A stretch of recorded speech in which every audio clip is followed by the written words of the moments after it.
इस रिपोर्ट के अनुसार यह कहा गया है कि इस प्रोजेक्ट को फॉरेन गवर्नमेंट्स की फंडिंग है और उसका फोकस इंडिया के ऊपर भी है, और इस फॉरेन गवर्नमेंट की फंडिंग के साथ साथ जॉर्ज सोरोस के साथ भी इनका कनेक्शन है।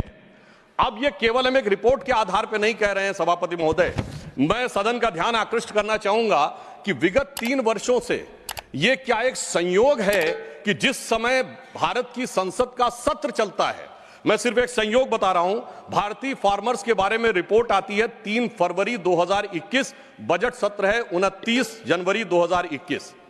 पेगासस रिपोर्ट आती है 18 जुलाई 2021, मानसून सत्र है 19 जुलाई 2021। उसके बाद 31 जनवरी 2023 से भारत की संसद का बजट सत्र शुरू होता है और 24 जनवरी 2023 को हिंडनबर्ग रिपोर्ट आती है।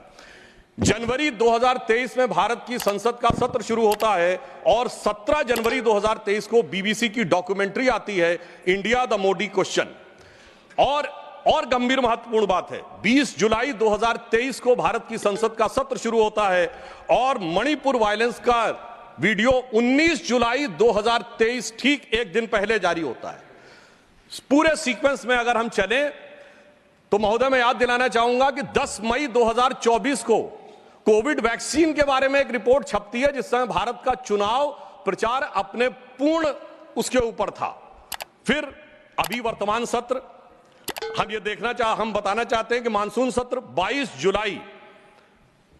से 9 अगस्त के बीच में शुरू होता है और 10 अगस्त को हिंडनबर्ग की रिपोर्ट आती है। वर्तमान सत्र 25 नवंबर से प्रारंभ होता है और 20 नवंबर को अमेरिकन कोर्ट के एक अटॉर्नी की रिपोर्ट आती है एक बिजनेस हाउस के संदर्भ में। मैं सिर्फ देश के सामने बात रखना चाहता हूं, राजनीतिक इतिहास के एकमात्र चुनाव थे